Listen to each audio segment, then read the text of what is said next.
What is up? Happy Monday. Hope all is well with you on this Monday. We're going to jump right into a lot of stuff to get to. We're going to try to squeeze it in. It's been a long few days. I will tell you that. I've been busting my butt. Had my son here having a great time for the last couple of days. But I want to just hit it hard out of the gate. First of all, as it says, is American starting to panic? Yeah, America's starting to panic. I think that's understandable. And we're going to get to that in a second. But we got breaking news. And the breaking news looks like this. Supreme Court has upheld the rule of law in our nation by allowing a president, whoever that may be, able to secure our borders and protect our families and our country itself. A great day for justice in America. What does that mean? Well, Trump is referring to his Aliens Enemy Act, or the act that basically allows him to remove people immediately and send them on their merry way, especially the likes of MS-13 and whatnot. So this is an opportunity right now for Trump to get a win. It was 5-4. It was unwritten. In theory, you're not supposed to know who wrote it. It was just kind of like, hey, here it is. Here's the case. But we know that Amy Coney Barrett joined the 3 liberal justices in this. But the one thing they did make clear in the unsigned order, that officials must give migrants subject to Trump's Alien Enemies Act proclamation adequate notice that they are being removed pursuant to the wartime authority so that they have time to bring habeas complaints. You're going to have to give them time. So they'll have a chance to at least potentially stand up and say, no, you can't just remove me because you saw a tattoo and you think that I should be removed, which is the battle that is going on currently on a daily basis. And I knew Trump would win this in the long run. I don't think that was a big deal. I think that there are some other court dates coming down the road that are going to be interesting to find out how those play themselves out. But there was no doubt that Trump was going to win this. And let's see what happens from here, okay, with the other ones coming. Now, the panic today and the panic for the last few days when it comes to the economy, and I'm a big free trade guy, has NAFTA and a bunch of the other things that have come through opened the world of cheap goods to America? Sure has. Has it helped the American worker and the middle class? Not so much. Has it made things cheaper for us to buy a bunch of crap that we don't need? Yes, and a bunch of crap that we enjoy. There's a lot of things we don't need when we enjoy. That being said, the panic over tariffs. Let me break this down for you, simple as it can get in this situation. This will matter when the average person can no longer afford life. You're 34 and you're at home. You're 24 and you're at home. Unless you're a day trader, you're probably not paying that much attention to the stock market. If you're in retirement and you're drawing down some of those funds and you're using that and you're worried about what may happen, that's a different thing. So it depends on, if you're baby boomer, not the same kind of feeling, right? A little bit more in your stomach than a 22-year-old when it comes to what is going on in the market. But one thing, whether you are a baby boomer or Gen Z, if it becomes too damn expensive, if prices get away from us, we will then see a much different situation. Right now, we have no idea what's going to happen with tariffs. I couldn't tell you because I don't know how many of these are a battle, say against China, because we're getting out there in front of China. We're trying to do certain things. This is a bigger battle. And how many of these things are, we want you to come negotiate. We may not even want you to do really anything other than a few things we ask you that have nothing to do with trade, which is always a possibility. So there's a lot that goes into this. But even with the stock market, the reality is the stock market is not the barometer for Main Street. It is for Wall Street. Can that have a trickle-down effect? Of course it can. And is there a possibility that we could be headed towards some stuff down the road? Yeah, we were always going to be anyways. I'm 54 years old. I've been through a lot of recessions in my life, and I'll be through some more, just like you will and everybody else. But the fear factor and the overreaction is one thing. And I told people today, and I've told them on my shows, nothing you can do about it, right? Planes left. We're not circling back. We're going to go through it. We're going to go through the hell and the potential turbulence and the drama, but we're going to get where we're going. Now, does it mean it's going to be the greatest place on earth? That we don't know. Trump's promising us a lot. But I think a lot of what he's promised at times is talk. And a lot of what he's promised is interesting, but how we would pull off in a timely manner here that would make it good for you and I and for the middle class and for a group of people that have been struggling, living on the edge, that remains to be seen. But you're going to have to give him his runway. I saw that. I think it was Mike Johnson. I don't know if that's his real name. I was joking about that. But Mike Johnson said today, you know what? You're going to have to give him some time. Give him the runway. Let's see what he does. And that's what we're going to do.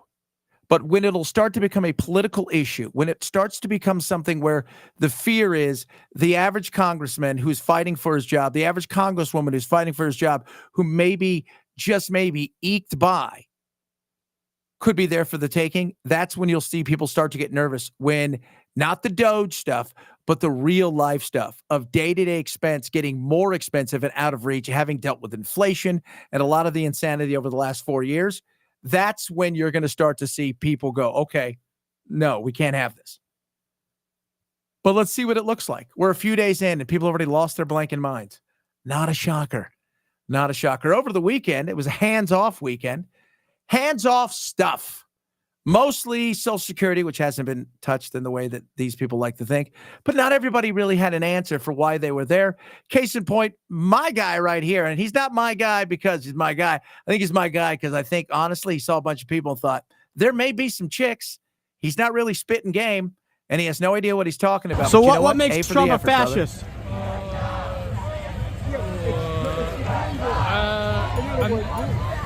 What makes Trump a fascist? He does things without Yeah, talk loud. I don't have my mic on. I'm not really good into interviews stuff like that. You know what? It's early. I saw a bunch of people over here. I thought to myself, looks like fun. You know, I don't even know what the sign said. What's it say? It says he's a fascist. So, yeah, he's going to do stuff that's mean, I guess, you know, because of the fascism. It's like, it's not good at fashion. Is that what fashion? Is it a fashion thing? It's not. It's not. It's something else. This guy has no idea what he's doing, but I like the look. He's got the glasses on. He's like, "Hey, ladies, what's up? I'm here, right? Like I'm protesting." He just does everything he wants, and not following laws or he's a convicted felon. That's all I know. But you're like that. So he's a convicted felon. January 6th, Project 2025. Just whatever that you think, like, what would sound good in this moment? Like, why? You're like, I don't know. Climate change? Is that why? Is it climate change? Is that something that does that feel like something that would like move the needle with you, sir? It's climate the sign change? says he's a fascist, and I'm just curious what makes him a fascist. One of the things is that he's trying to control the media, right? Say that again? He's trying to control the narrative. How is he trying to control the media? Doesn't every president try to control the narrative? They try to control their own narrative, but one of the things that Trump's has done, for example, is the renaming the Gulf of Mexico, and then not allowing the Associated Press to come into the White House. Basically, trying to get. What are your feelings about him renaming the Gulf of Mexico as the Gulf of America when a majority of the Gulf is in fact on the coast of America as opposed to Mexico? I mean, it's kind of pointless. People. Is it pointless? Yeah, people call it the Gulf of Mexico. Don't you think it could have a positive tourism impact potentially? Tourism has been down heavily. So I don't want to get into a tourism debate. My question is, the sign says the fascist Trump regime must go. Yeah. And so I'm just curious what makes him a fascist. You pointed out that maybe something about his relationship with the media. He wants to. Now, I want you to see what this guy's going to do, because this is spectacular. The jig is up with him. He realizes, hold on a second, I got it in my pocket because I got all the news here of what it's going to tell me. He kind of pulls that stuff out of the pocket. He's like, so let me tell you what's going on here. It says here in this piece of paper right here that Trump's an evil person. Again, you're calling him a fascist. Yeah, well, what makes him a fascist? One of the core tenets of fascism is creating an enemy, right? And blaming those problems on What's the enemy. that? Oh, yeah, So the paper gave me, yeah. Who gave you that? The people that gave me the sign. It's a free sign. Oh, someone gave you the sign, Yeah. and then they gave you the handout. Yeah. So are you reading it now to try to answer the question? Yeah, but I mean... Can I see that? Can you hold that up? I'm just not... I'm just curious. You can have it. I can have it? Yeah, you can have it. Alrighty. So So fascism, let me tell you about how deadly fascism here is, because I got a piece of paper that tells me about it. This is what's going on in these, when I was a kid, we did Hands Across America. We all reached out. We had Hands Across America. It was phenomenal. I don't know. I forgot why we were doing it, but it was pretty awesome. Do you guys remember that? You remember like the Hands Across America? We all held hands. Wasn't sure what we were holding hands for, but I knew it was kind of like a big deal, right? I was like, oh, this could be cool, right? We're all going to hold hands. And across America, we all held hands. Looking back, I think that was a weird thing. This guy's, same thing. He's showing up because he thinks Hands Across America, fascism. I'm stopping it. I'm here. I got a piece of paper. He's not done, by the way. The other guy, you could tell, is part of the. He's so where does he get the sign? Right? The guy's giving away our secrets. Oh, all the way in the gatekeeper's house. Okay. Yeah, it was just pretty cool. And that's another one? They gave you 2 pieces of paper? Yeah. Can I have that one too? Yes, you can have both. Oh, okay. So what brings you guys out here today? Just because I saw people were hanging out with people. Same thing as everyone else. Executive overreach.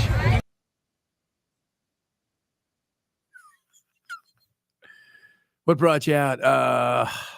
Saw a bunch of people out here. Looked like they were having fun. I don't know. The other guy's like, same thing. Executive overreach. It's not what he said. It's not what he said. He said a lot of people having fun. You got to love that. In keeping with insanity, folks, there were a lot of protests this weekend. And this lady here wants to remind everybody, you white chicks in particular, but mostly white people who, of course, as we know, suck. You guys have to be shamed, shame into hanging out as a white person and doing the work. If you are not constantly talking to your family and friends and basically shaming them into caring about the issues, you're not doing your fucking job as a white person. You're just not.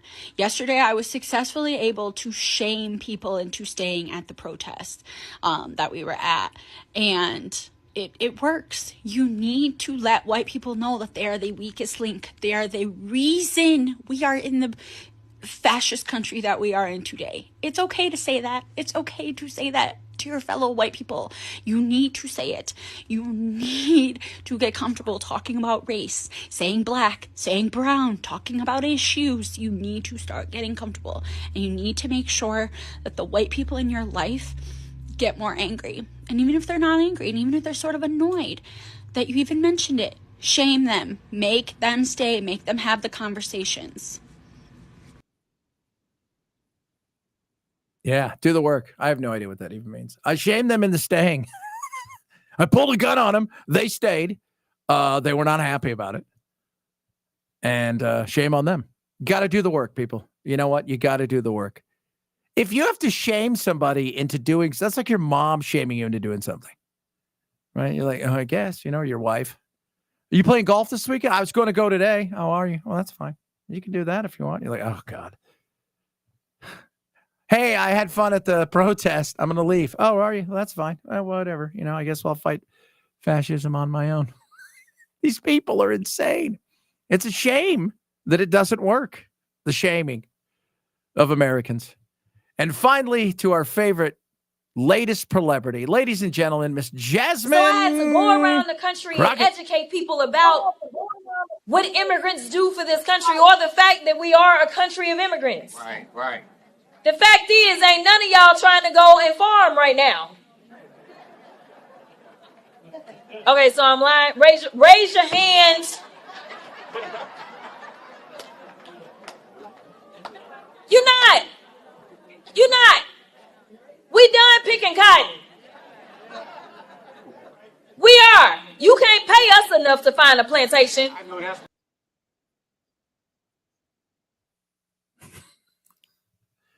It's a little comedy there. We're not. She's not. We're not. We're not. No, we're not. We're also not going to work in factories. There's a lot of things people aren't going to do anymore. But she every day comes up with something new, right? Every day. And I will say this, in her celebrity stardom, it is rising, mostly because she'll talk to a lot of people, and God only knows what she's going to say. She's always entertaining as well. It is. It's always entertaining. But we're not, and it's funny to watch people who talk about, let's be real, when they talk about we're not picking cotton, we're not doing this, what they're saying is, look, The Mexicans, the Hondurans, the Guatemalans, the brown people out there, you all go pick our stuff, right? Like, who else is going to do it? Because we're not going to do it. We're not. And more than a little truth to that, but there's also a situation where, you know what, in the next couple of years, nobody's going to have to do anything like that. Working in factories is going to be high-tech engineering job with a little bit of help in and around there. Where I came from in Arizona, a vast majority, and we lived in an area where there was tons of crops that were, all the time, whether it was, they were growing wheat, they were growing cotton, they were growing dates, they were doing all this stuff. Guess what? Lots of robots, not a lot of people picking anywhere anymore, which is all changing. So there's that. But let's be honest, when it comes to all the stuff here, the fun stuff, the wacky stuff, the out there people protesting with the fascists. And by the way, and I love people say, we're a fascist nation. Don't be afraid to say that. Call it what you want. You know how I know we're not a fascist nation? Because you saying that would probably get you in trouble. You've got a woman in Britain that has been sentenced to 31 months in jail for a tweet a few years ago that wasn't the nicest tweet, but jail. Fascism looks like that. A fear of being able to say something. I was telling my wife the other day, having lived in Britain on and off for 10 years when I was younger, I don't know if I'd want to go back there. Not because I don't love it, because I do. But because of the fear of, oh my God, did I say something that might have offended somebody? I mean, I saw a thing the other day where a British company came after an American company and basically threatened them. And the American company said, what the F are you going to do? First of all, we're not in your country. Secondly, F off. No, the beauty of our country is you can call it fascist. You could say a lot of things about our country. And the beauty of our country is you have the right to do that. I may not like it. You may not understand it. But the reality is you have the right to say those things. In a fascist world, that probably wouldn't happen. So think about that. Next couple of days is going to be interesting when it comes to, in particular, what goes on with tariffs. And I said that earlier.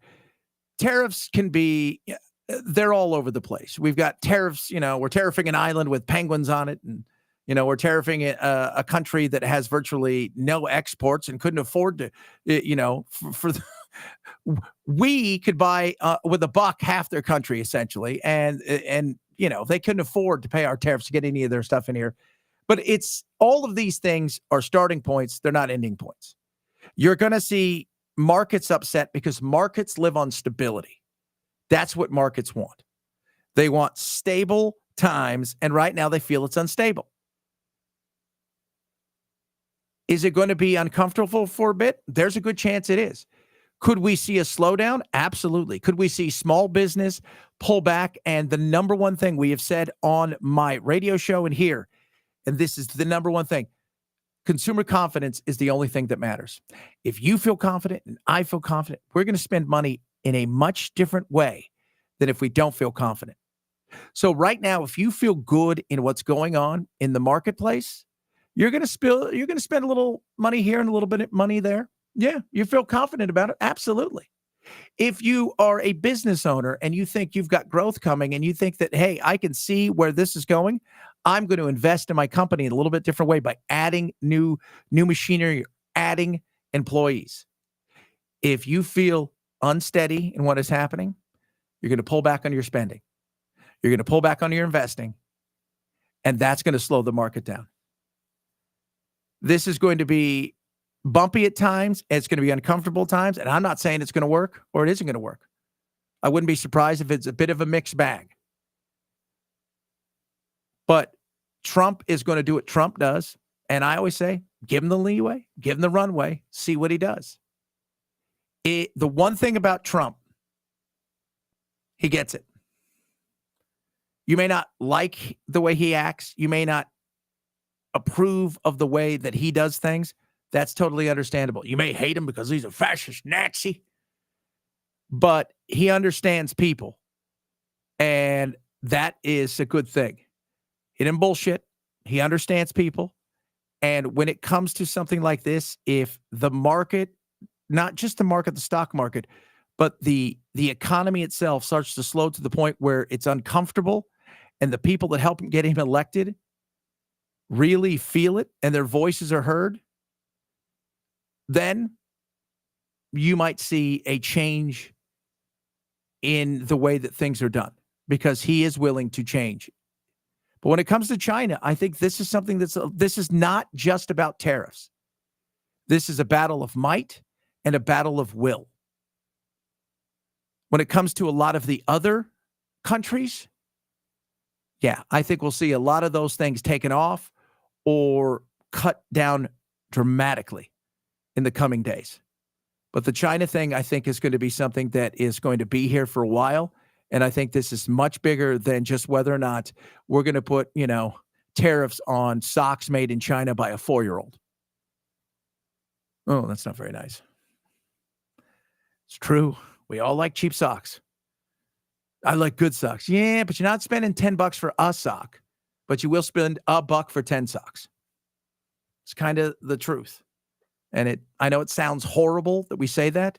And I've always said this too. If we're that concerned about the slave labor and all the things that happen over there and the way that, their people are treated, then we would go more after the companies that we really expect who want to do business in the country, Apple and the likes, and crack down on them in a much harder way than we have now and we have in the past.